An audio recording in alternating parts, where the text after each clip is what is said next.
Hola mis queridos hermanos, querida comunidad, muchísimas gracias por celebrar conmigo de esta forma y como Dios lo ha permitido este primer aniversario como pastor, como párroco, como cabeza que anima, ¿verdad? Esta comunidad de Jesús Buen Pastor. Muchísimas gracias también a ti por ser parte de esta gran comunidad, que aun cuando quizá no seas de mi jurisdicción territorial, eres parte de esta gran comunidad porque así lo has decidido. Entonces, hay dos tipos de parroquia, por elección y por jurisdicción. Has hecho de esta parroquia, además de que sea también tu parroquia por jurisdicción, hay algunos que la han hecho también por elección. Muchísimas gracias.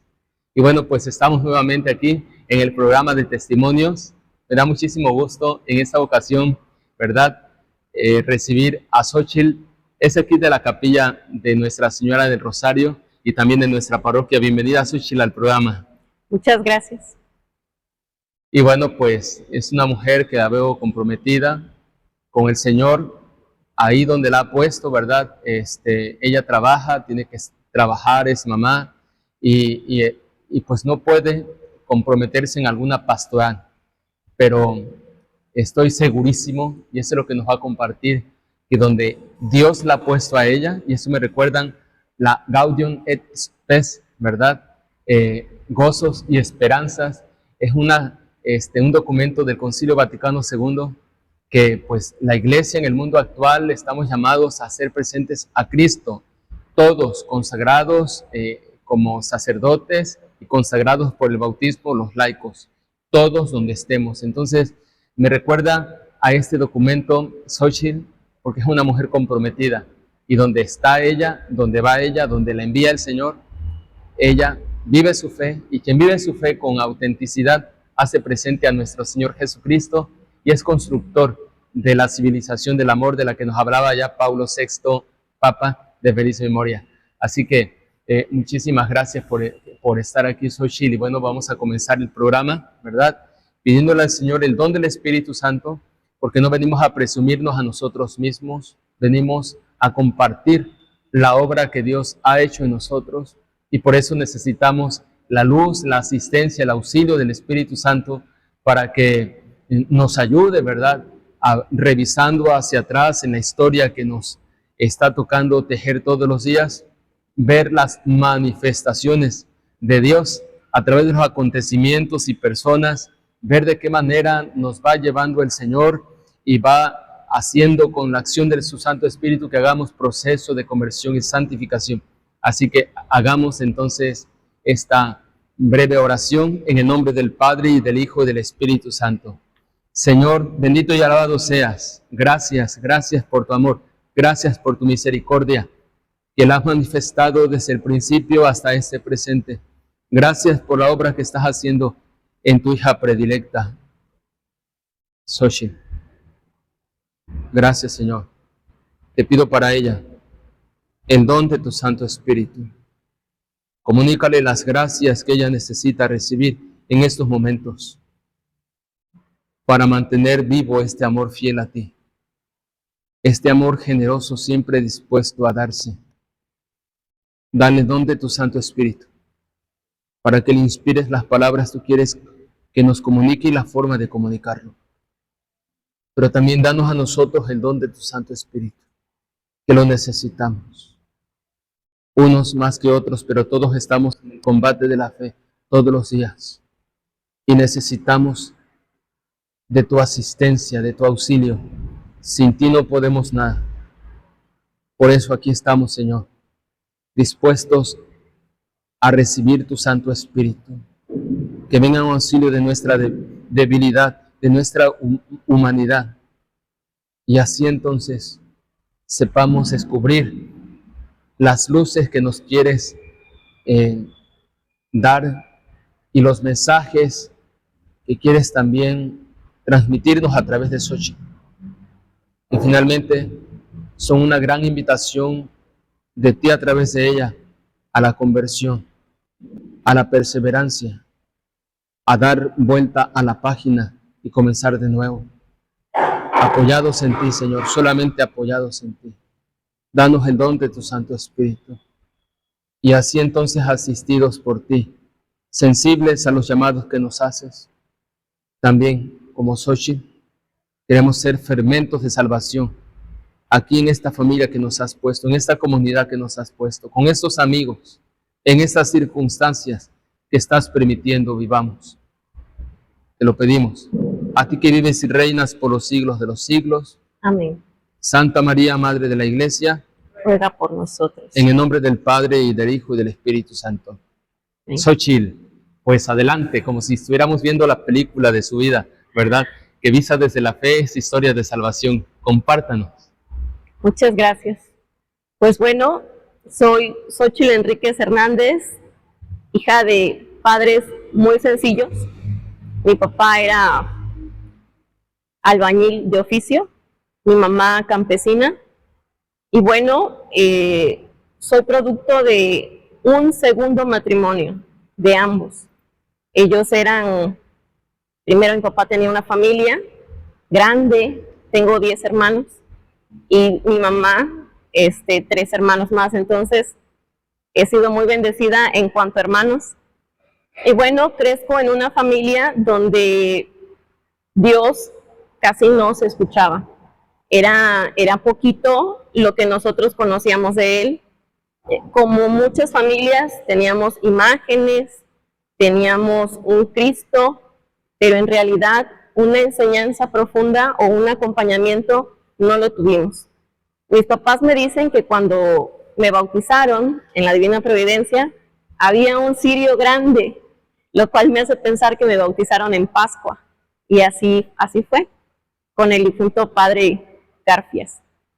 Y bueno, pues esos eran como acontecimientos lejanos y los más vagos recuerdos que tengo de pequeña y de mis primeras nociones de Dios es que mi papá por las noches me decía que hiciéramos oración, pero para mí era como un horario bastante inadecuado porque pues mis ojitos ya cansados, mis manitas no se extendían y él se ponía detrás de mí, me sostenía las manos, me iba diciendo el Padre Nuestro y yo lo iba repitiendo. Esas son las primeras nociones que yo tengo de un Dios que escucha, de un Dios en el que mi papá creía, que tenía fe y que en los momentos más difíciles yo lo veía orar.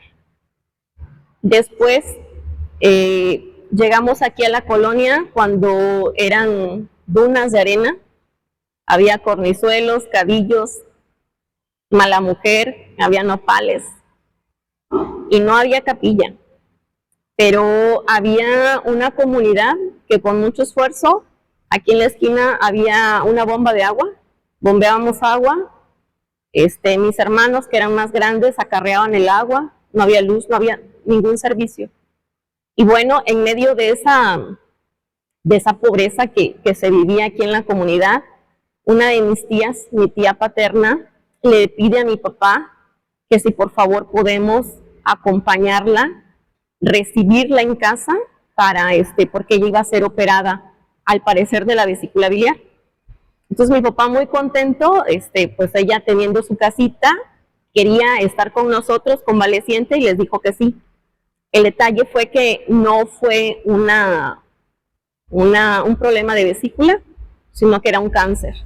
Y estamos hablando de 1984, donde no había cura para el cáncer, no había tratamiento, y estuvo con nosotros de febrero a mayo, y fueron 3 meses en los que nuestra vida cambió.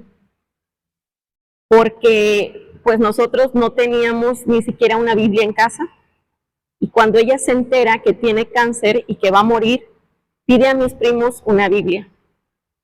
Entonces yo, que era la más pequeña, ella acostada en la cama, abría la Biblia y me decía, Xochitl, léeme aquí.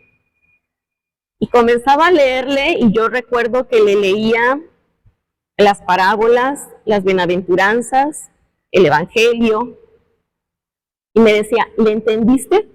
Yo le decía, no, y me comenzaba a explicar.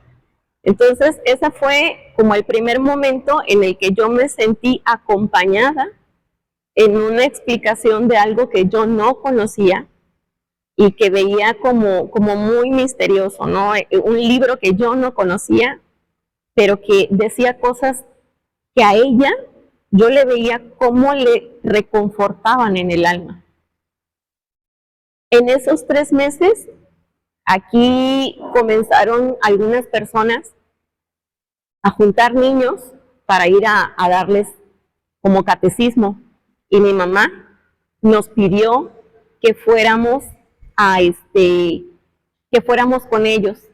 Entonces mi hermana y yo fuimos, y ahí empezamos a conocer a otras personas, a otros niños, y nos daban catequesis. Entonces cuando regresábamos, mi tía nos preguntaba, ¿y qué les enseñaron?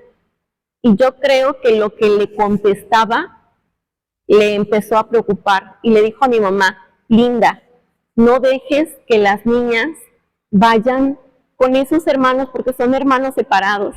Y pues nosotros en medio de la ignorancia no descubríamos cuál era la diferencia entre un hermano separado y un católico.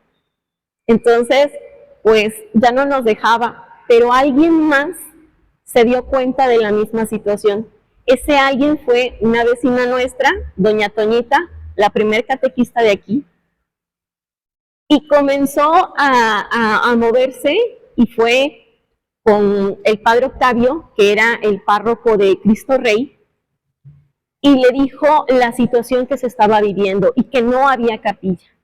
Entonces el padre mandó a 2 seminaristas, uno de ellos ahora el padre Joel, que está en Tierra Blanca, y ellos con su juventud, con su guitarrita, con canciones y juegos, ahí, en el pino que está aquí afuera, nos comenzaron a dar catequesis. Éramos un chorro de chiquillos que veníamos con nuestra sillita, que nos sentábamos, que jugábamos en medio de la tierra, pero que encontrábamos ahí la voz de Dios en medio del juego, en medio de la canción, canciones que hasta el día de hoy yo recuerdo, y cuando tengo la oportunidad se la enseño a otros niños. Y ahí comenzó Nuestra Señora del Rosario, y ahí comenzó nuestra historia de comunidad y nuestra historia de vida espiritual para muchos de nosotros. Esta parte de aquí era el terreno de una familia, y entonces nada más la capilla o el terreno de capilla que se eligió era la puntita, la cuchillita, que es como de medio templo hacia el atrio.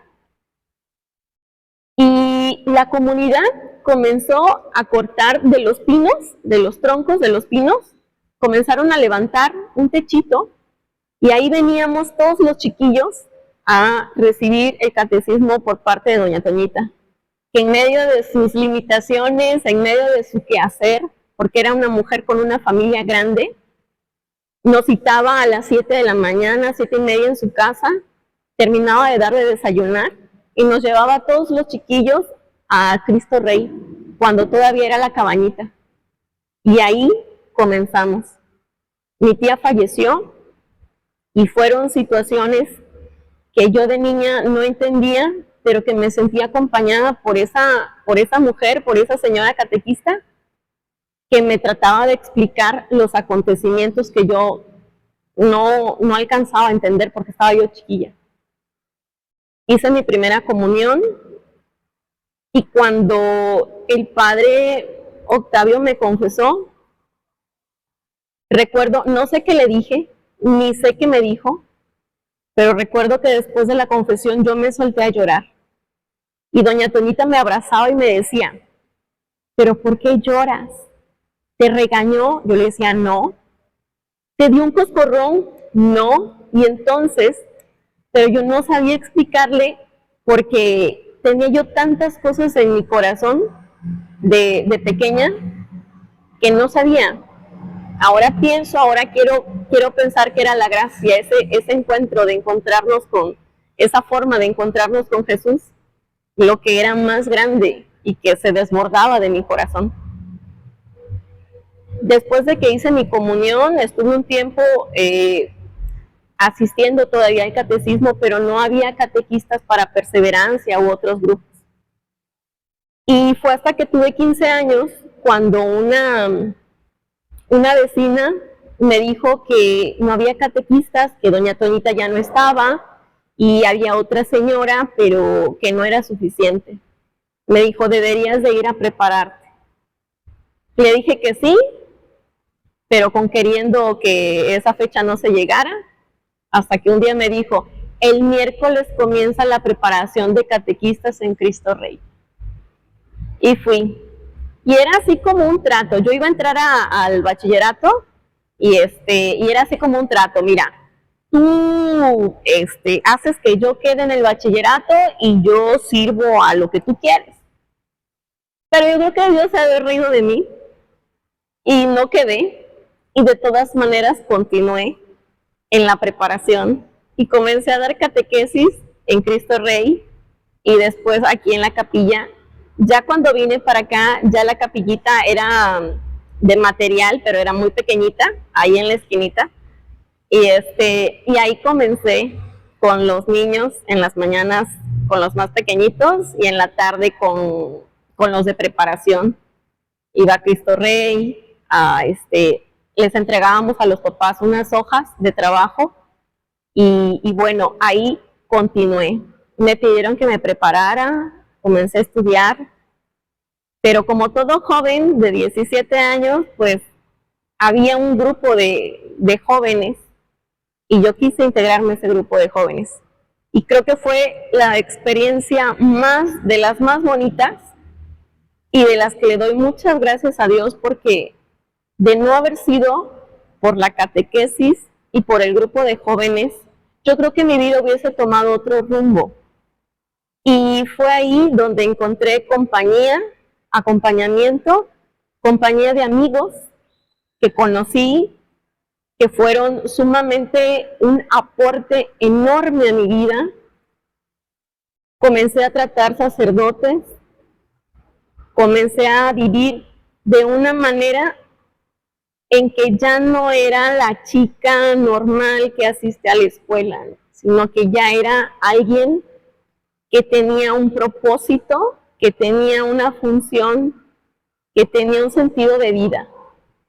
Y fue muy hermoso encontrar y coincidir con personas que ahora pues los veo, y hay una que es religiosa, y hay otro que es productor musical católico, y otros que son sacerdotes o que son padres de familia, pero con un sentido de lo que es la verdadera familia. Entonces, fueron años realmente hermosos, donde me dejé acompañar, donde me acompañaron de una manera linda las catequistas. Entré a la universidad y dejé de estudiar. Entré a la universidad a estudiar pedagogía. Y ya para terminar la carrera, tuve que dejar la catequesis porque ya no podía en cuestiones de horarios, en cuestiones de compromiso. Yo tenía la noción de titularme de manera automática porque mis papás no podían pagarme más estudios. No había manera de seguir estudiando porque mi papá necesitaba unas operaciones y yo tenía que trabajar para darle seguro. Fuimos siempre niños muy realistas, niños que recogimos desperdicio para tener cochinitos en la casa, y que ese dinerito extra pudiera servir en los momentos en los que mi papá no podía trabajar o en los que no había trabajo. Como albañil a veces había, a veces no. Entonces mi mamá tenía que tener un dinerito extra y criaba cochinitos. Entonces mi hermana y yo recogíamos desperdicio con toda la vergüenza del mundo, porque cuando uno es chiquillo, a veces no ve más allá de lo que quisieras tener y no puedes. Entonces, fuimos creciendo con una conciencia muy real de lo que pasaba en casa, de nuestras limitaciones. Me daban 30 pesos para la universidad, y esos 30 pesos, yo digo, Dios mío, qué grande eres, porque me alcanzaba para los camiones de ida, de regreso, Y aparte de eso, yo pagaba las copias de la escuela y decía, ¿cómo le hacía? Ahora el dinero que gano no me alcanza. ¿Cómo le hacía en ese tiempo con esos 30 pesos? Entonces fui estudiando y fui estudiando de una manera muy centrada, muy en las metas que quería alcanzar, porque yo sabía que mi papá estaba esperando una operación, estaba esperando que yo aportara a la casa. Es más, mi papá, cuando iba yo a entrar a la universidad, me decía, hija, ¿estás segura que quieres estudiar? Sí, papá. Y si te pongo aquí un changarrito, un localito para que tú cortes el pelo, pintes las uñas. Y yo le decía, no, papá, o sea, de verdad yo quiero estudiar. Me decía, pero de maestra, de todas las profesiones que hay en el mundo, de maestra. Y yo decía, sí, papá. Y me decía, pero es que son bien flojos, pero es que no trabajan, pero es que... Dice, papá, yo quiero ser maestra. Entonces, esos 5 años de universidad, yo creo que para ellos han de haber sido una eternidad. Sostenerme, hacer tamales, vender picadas, tantas cosas, tantos esfuerzos que tuvieron que hacer. Mi papá, cuando ya no podía trabajar de albañil, iba a la playa, sacaba pescado y con una cubetita se iba a vender pescado. Jamás dejó de aportar a la casa. Entonces, yo tenía el ejemplo y lo único que tenía que hacer era seguir el ejemplo y perseverar. Entonces, fueron años de mucho esfuerzo, de mucho sacrificio, pero que hoy por hoy doy gracias porque nunca estuve sola. Porque siempre encontré en amistades el apoyo, siempre encontré una mano que me ayudara. Doña Lupe fue una de las personas que me ayudó cuando yo andaba haciendo una rifa para los primeros lentes que me compré. Y mucha gente de la comunidad con sus palabras, con su aliento, me ayudó. Y bueno, finalmente me titulé y comencé a trabajar. Trabajé en preescolar, después en guarderías. Y en ese tiempo, en esos 7 años que trabajé en guardería, pude conocer la historia de muchas mujeres. Mujeres compañeras mías que tenían que ir a trabajar, que se levantaban temprano, que llevaban a sus hijos a la guardería y que salían a sus casas y a seguir trabajando. Y las otras mujeres a las que les dábamos el servicio como mamás trabajadoras, que llegaban y a veces llegaban golpeadas, tristes, llorosas. Yo era directora de la guardería y encontraron en mí, en un momento de confianza, el compartir la vida. Y como yo ya no podía dar catequesis porque por los horarios absorbentes de la guardería no se podía, no encontraba para dar catequesis, lo asumí como, pues aquí me puso Jesús. Ahora sí, como dijera el padre Félix, ¿eso quieres, mi Jesús? Eso mismo quiero yo. Entonces comencé a escuchar historia tras historia, de tal manera que cuando alguna compañera me decía, es que fíjate que tal niño muerde, es que pega, y decía yo, ten paciencia, sé paciente, mira, no sabes lo que está viviendo en su casa.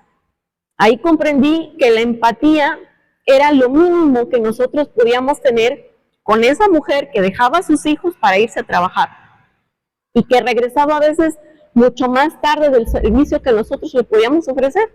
Nosotros cerrábamos a las 5 y tenía que ir por el niño, la abuelita, el abuelito, la tía, el amigo, el vecino, la vecina, o las mismas muchachas a veces se ofrecían para ser persona autorizada y poder llevar a los niños. Después de eso, hubo una etapa en la que, como mi papá era ministro de la comunión, después de casarse, mis papás se casaron por ahí del 94, yo ya era catequista y ellos se casaron por la iglesia. Entonces después de eso, le ofrecieron a mi papá ser ministro de la comunión. Mi papá daba servicio en Cristo Rey. Nosotros, la iglesia, la capilla dejó de pertenecer a Cristo Rey y comenzó a pertenecer a Jesús Buen Pastor en tiempos del Padre Seferino. Entonces, nosotros nos veníamos para acá, para la capilla, pero cuando el padre iba y me veía, me decía, Xochitl, ¿qué haces? Nada, padre, aquí, ¿en qué estás sirviendo? En nada, padre, no puedo por mis horarios. Me decía, juventud inútil. Y esa juventud inútil me taladraba en la cabeza y me dolía en el alma, porque yo decía, es que no encuentro el acomodo, ¿no? Entonces un día le dije, a ver, padre, ya me cansé de que me diga que juventud inútil. Dígame en qué le puedo servir. Porque yo ya había venido aquí y ya el padre José Inés me había dicho que por mis horarios no le servía. Entonces, con esa claridad que él tenía para hablar, me dijo, no me sirve. Dije, bueno, pues entonces, ¿qué hago? Fui con el padre Seferino y me dice, mira, llegas justo a tiempo, porque tengo catequesis de adultos. Y dije, pues de aquí soy. Y dice, y se da los domingos. Dije, pues es el único día libre que tengo.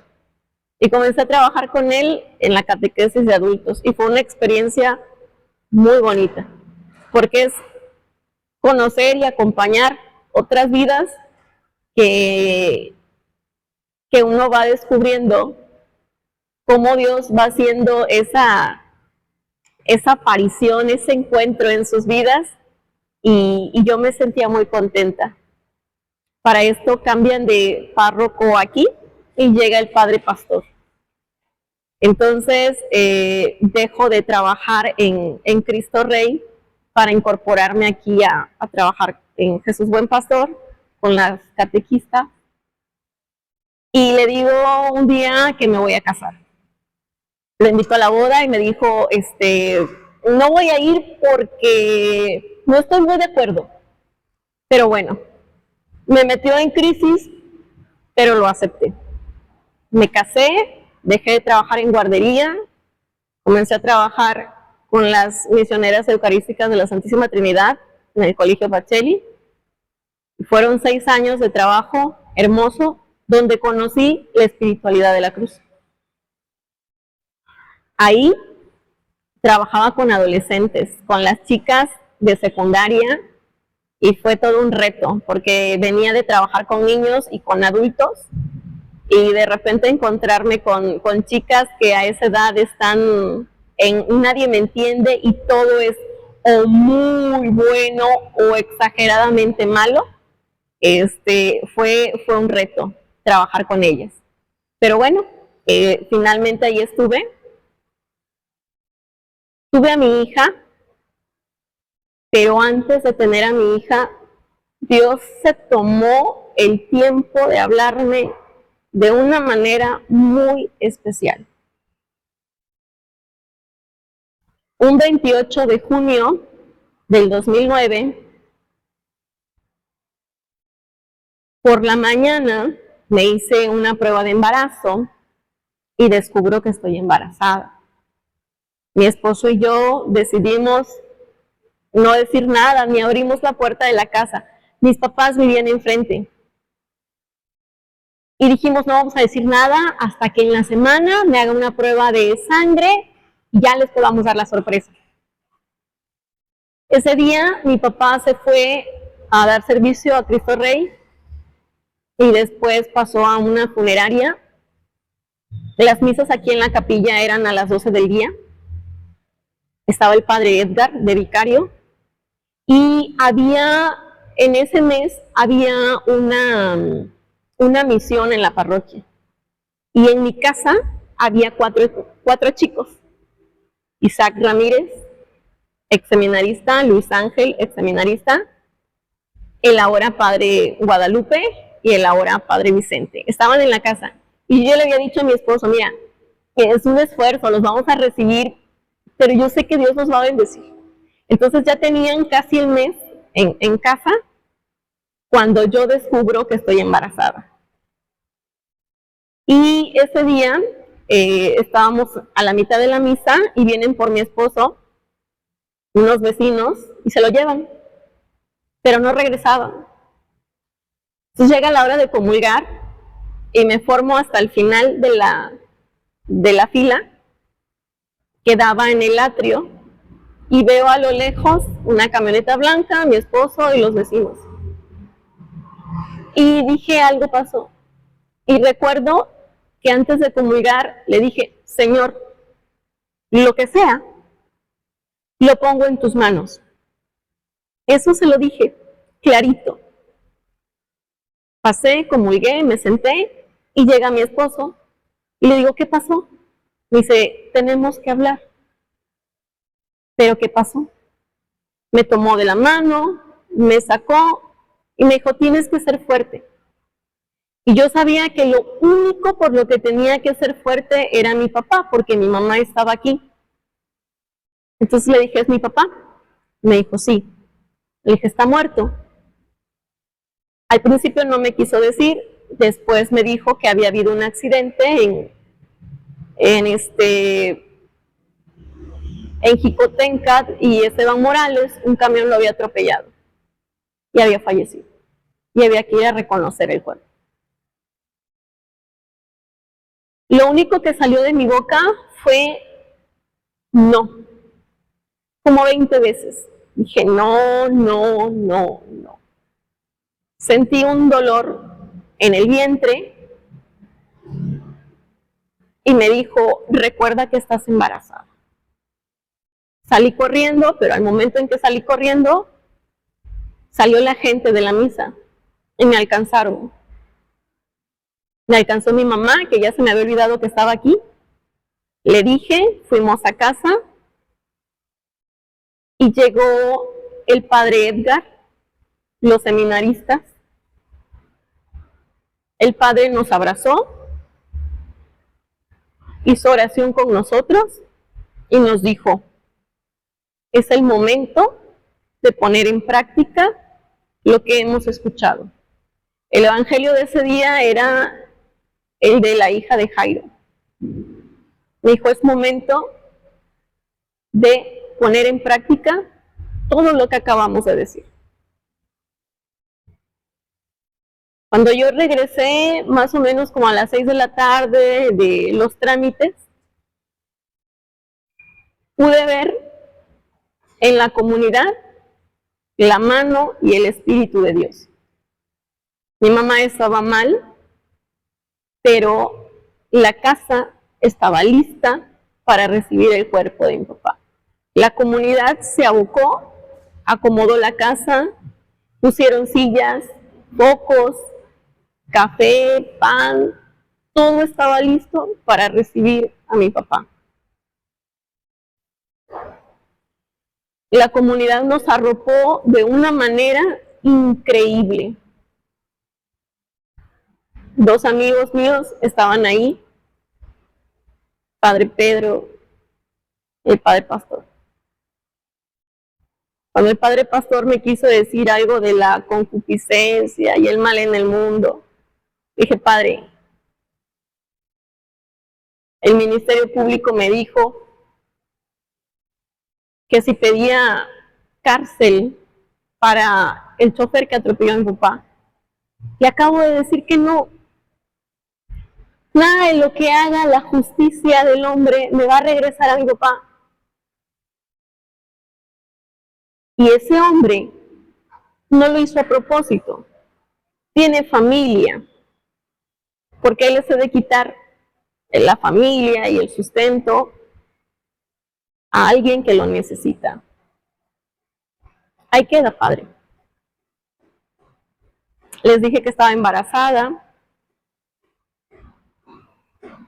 Y así transcurrieron los años. Pasaron 4 años y me enfrento a otra situación donde vuelvo a descubrir, bueno, lo descubro todos los días, pero donde Dios me habla de una manera pues también muy especial. Cuando yo me casé, el padre Seferino, recuerdo que me dijo, ¿Cuántas veces habrás escuchado estas lecturas? La de Tobías y la de la carta a los Corintios. Y yo pensaba, ¿y cuántas veces me imaginé ahí en ese momento? Porque yo estaba convencida de que Dios me había llamado al matrimonio. Y el escuchar de repente, quiero el divorcio, para alguien como yo que había caminado de manera tan cobijada, de haberme sentido tan amada, de haberme descubierto amada no tan solo por mis papás, por mis hermanos, sino consciente de que yo era el sueño de Dios y de que me había llamado y que era su hija y que jamás experimenté el rechazo. Y de repente escuchar esa frase de quiero el divorcio, para mí se me vino el mundo encima, peor que cuando falleció mi papá. Porque cuando uno pierde a un papá o una mamá, sabe uno que tarde o temprano se van a ir. Pero cuando uno se casa, uno no se casa para divorciarse, al menos yo no. Fue algo que removió mi vida y que puedo contar mi historia un antes y un después. Cuando una mujer, no sé los hombres, yo platico a partir de mi experiencia. Cuando una mujer se experimenta rechazada, su autoestima cae. Y por más fuerte que uno quiera ser, mi mamá me decía, lo único que me dijo mamá es, te quiero fuerte y digna. Pero para mí era muy difícil. Era sumamente difícil verme al espejo y decir, pues por esto me dejaron, ¿no? Porque yo decía, estoy gorda, estoy vieja, me veía, lógicamente me veía las ojeras, me veía cansada, me veía llorosa y decía, pues con razón, no encontraba en mí algo bueno y la culpa. Uno siempre maneja, yo tuve la culpa, yo no hice esto, yo hice aquello, etc. Entonces fue un proceso sumamente doloroso que duró muchos años de duelo y que para sanar tuvieron que haber pasado muchas cosas. Pero es ahí donde entra Dios nuevamente. Porque unos meses atrás, el colegio Pacheli había cerrado y las madres me habían negociado con el otro colegio donde ahora pertenezco. Y me recibieron y cuando yo platico esta situación, porque tenía unos 7, 8 meses de haber entrado a trabajar cuando se presenta esta situación, para mí hubo psicólogos, para mí hubo compañeros, hubo amigos, el capellán que era el padre pastor, me pagaron un diplomado de autoestima y me cobijaron de una manera que era imposible que yo no encontrara a Dios ahí. Era imposible no ver su misericordia. Pero aún así, una mujer herida siente enojo, siente rechazo, dice muchas cosas. Y un día que choqué, y que también por eso yo decía, es que él tiene la culpa porque yo no tendría que estar pasando por esta situación.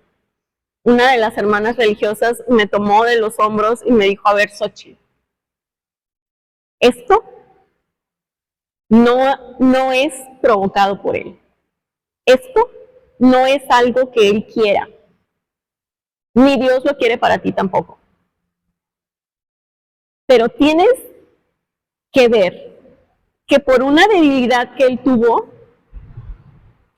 tú puedes orar. Y yo le decía así como, madre, ¿de qué lado está usted? ¿No? ¿Cómo voy a orar por él si nos está haciendo daño, si yo me estoy sintiendo mal, si yo me estoy sintiendo ofendida? Me dijo, es justamente lo que tienes que hacer. Y ahí pues entra un poco el el carisma de la congregación. La congregación es vocacional, sacerdotal y mariana. Entonces me dice, a partir de hoy, ofrece tu comunión, ofrece tu tristeza, ofrece tus lágrimas. ¿Por quién las vas a ofrecer? Por Él. Y decía, no, pero si Él no lo necesita, lo necesito yo. Yo que me estoy sintiendo desbaratada, yo que me estoy sintiendo que no puedo, yo lo necesito. Me dijo, pues sí, pero necesitas ver más allá de ti. A partir de ahí, mis comuniones fueron por Él y era como hacerlas por mí, porque mi corazón se fue tranquilizando, mi corazón se fue llenando de paz, mi corazón se fue fortaleciendo también.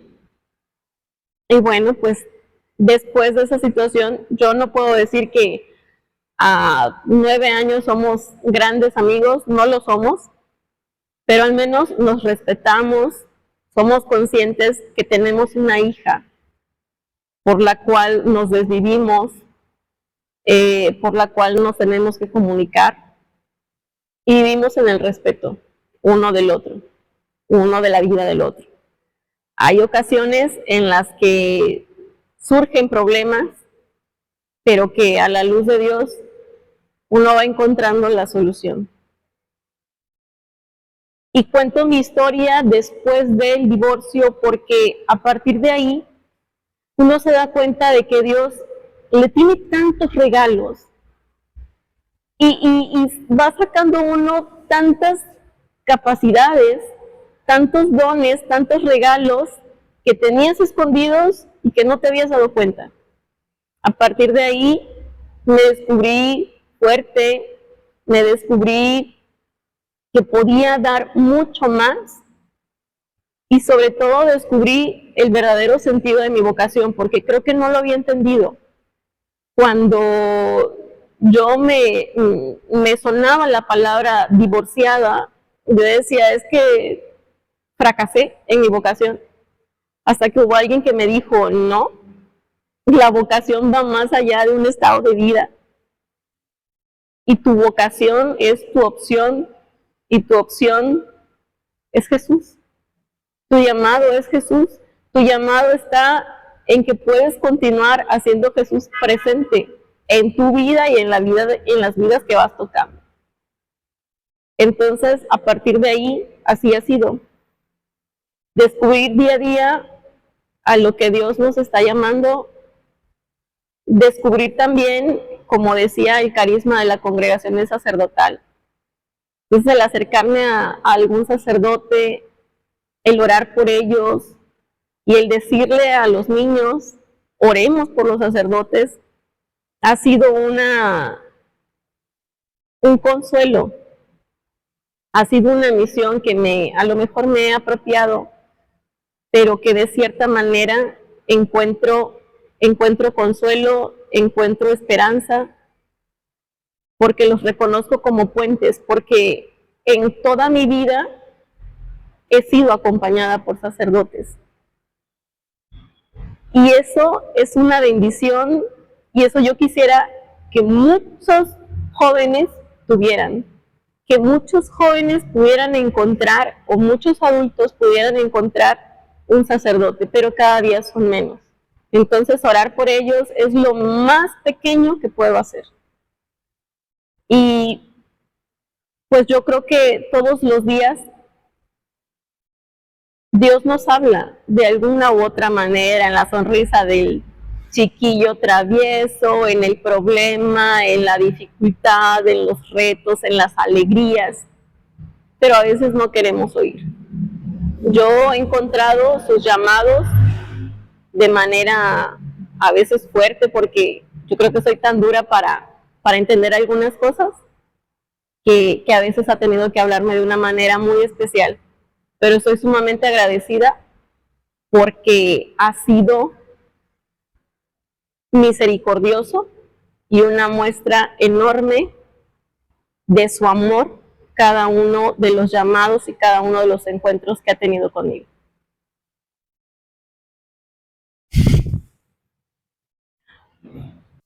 me ha hecho mucho bien escucharla. Y estoy segurísimo también a la comunidad. Es como si fuera mediodía y no hay pizca de sombra. Es la misericordia en todo su esplendor, lo que puedo ver en la historia de su vida. La misericordia en todo su esplendor, la misericordia de Dios. Lo que esté pasando por tu vida, lo que sea, Señor, lo pongo en tus manos. Como lo dijo aquel día, ¿verdad? Xochitl, cuando estaba a punto de comulgar, veía signos y ahí, tomando esta imagen, ¿verdad? Como los nubarrones que empiezan a levantarse allá rumbo al mar y que vienen y que poco a poco y amenazan con tormenta, ella tenía un presentimiento. Lo que sea que tú estés pasando también, este es momento de que la fe se haga vida, de que no sea teórica, de que en verdad nos asista en momentos de tormenta, ¿verdad? Lo que sea, Señor, lo ponemos en tus manos. Y lo otro, pues también, imposible no creer. Tomo esta palabra, ¿verdad? Que para mí es una luz. Al ver tantas manifestaciones de Dios en acontecimientos, en su palabra, en los encuentros íntimos que tenemos con Él en el sagrario, en la Eucaristía, en la meditación de la palabra, imposible no creer. Y Xochitl, que de momento, ¿verdad?, no se la esperaba, que le piden el divorcio. Y como yo, amada, y ahora esto, no. Y vemos cómo Dios viene en auxilio, ¿verdad? Corre y viene a auxiliar a su amada hija y la abraza con el abrazo de la misericordia a través de nuestras hermanas de la América, ¿verdad? Del Ruller. La abraza a Dios con los padres que le ha puesto también en el camino. Dios manda a sus ángeles para que nos abrace y casi como que aquella mamá que recuerdo, ¿verdad? En el terremoto que pasó de Turquía, una mamá apareció ahí bajo los escombros tratando de cubrir a su niño, muertos los dos, pero tratando de cubrir a su niño. Así me imagino a Dios. Cada vez que pasamos por situaciones difíciles, Dios corre y nos arropa, trata de cubrirnos. Quiere Él recibir todos los golpes para que nosotros no seamos lastimados. Y ahí veo a este Dios que el amor de Dios es polifacético. Me gusta esta imagen también. Tiene muchas caras, muchas maneras de manifestarse. Y fue de esta forma. ¿Cómo no creer? ¿Cómo no agradecer? ¿Cómo no mantener la esperanza viva? ¿Cómo no? ¿Cómo no sanar de toda esa basura emocional que se genera cuando nuestros proyectos humanos son destruidos, ¿no?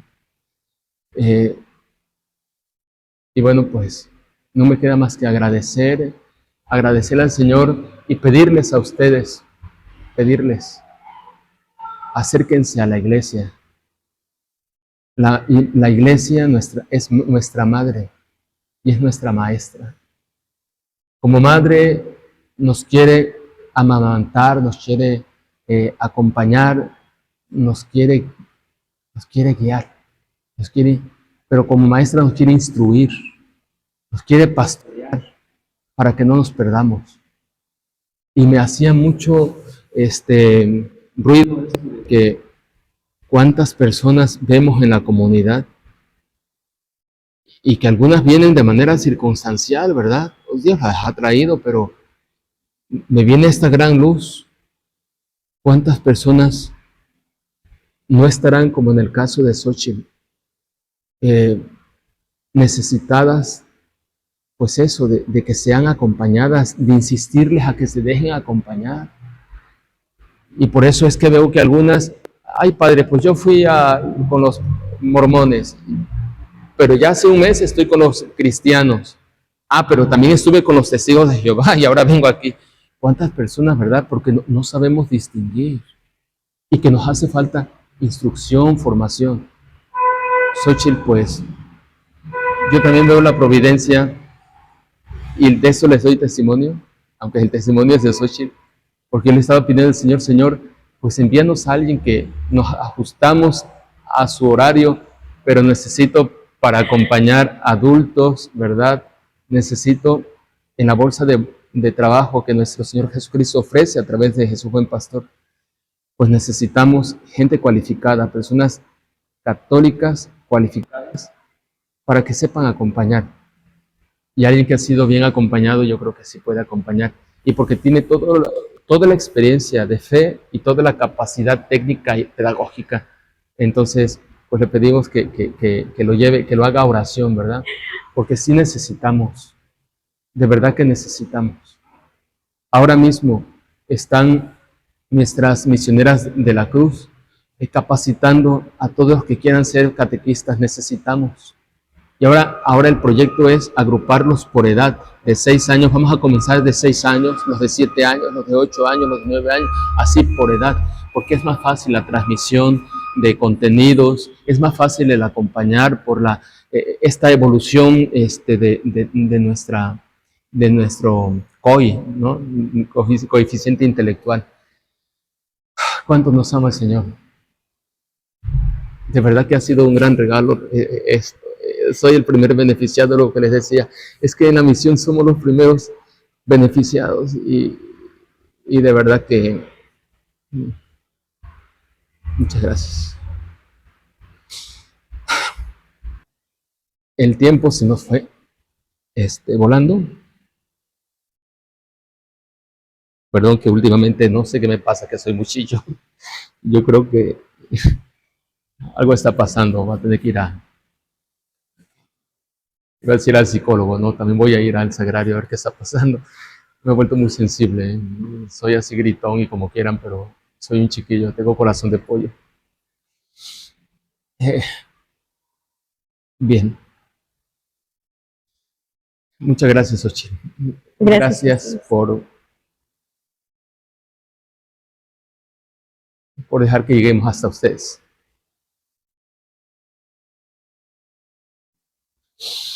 Tenía avisos, pero la tómbola, ayúdenos. Necesitamos de ustedes. Y si alguien quiere ser catequista,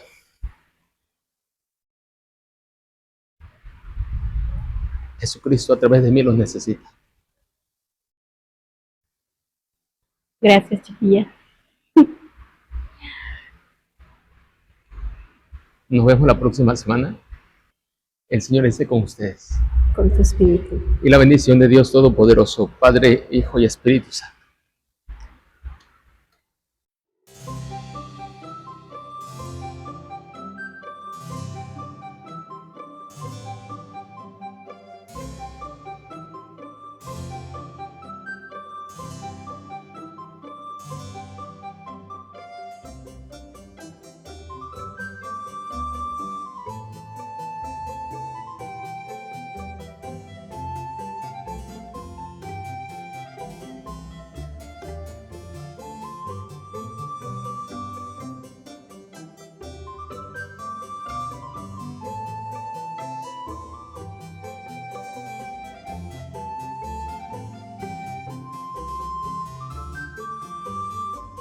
Hola mis hermanos, les animo a todos ustedes a participar, a seguir participando en la Tomo la Patria. Para animarles en este proyecto, tenemos este extraordinario testimonio. Una hermana que vive en esta colonia donde tenemos la capilla de la Lupita, me dijo: padre, quiero participar en la tómbola, pero mi participación quiero que pase desapercibida. Sin embargo, le pedí permiso para hacer esto. Me dijo: soy consciente de la necesidad que tenemos en nuestra capilla y por eso pongo en sus manos mi camioneta. es la que tengo para transportarme, tengo necesidades. Y quiero poner en las manos de usted para que se venda y para que los recursos sean aplicados en la construcción de nuestra capilla. Hay muchísima filtración, nos hacen falta 80 láminas, pero no queremos invertir ya ahí. Queremos empezar a cimentar en donde vamos a empezar a construir la capilla definitivamente. Entonces, hermanos, pues hice un ejercicio de discernimiento, le dije, no se la puedo aceptar. Solamente la mitad sí. ¿O cómo va usted a pasar necesidades? No, la mitad, quédese con la mitad. Entonces así va a ser. Ella se va a quedar con el 50% de la venta de su camioneta y la iglesia el otro 50%. Qué hermoso testimonio, ¿verdad? La camioneta, vean ustedes, tiene un valor de 100,000 pesos. Ella dijo 120, pero para que se remate en 100,000 pesos de contado. ¿Quién dice yo? Participen. De esta manera también no solamente ayudamos a nuestra hermana que está pasando necesidades, sino también ayudamos en obtener medios, recursos para empezar la cimentación de nuestra capilla de la Lupita. Esa es una de tantas necesidades. Qué participación tan bonita en esta tómbola, ¿verdad? Veamos cómo la divina providencia se manifiesta de la manera como lo dispone, siempre pensando en lo mejor para sus hijos. Que este testimonio también te anime a ti. Ayúdenos a acomodar talonarios, ayúdenos a promover la tómbola y a seguir participando y sobre todo pedirle al Señor que siga manifestando su providencia. Es lo que necesitamos. Que Dios les bendiga.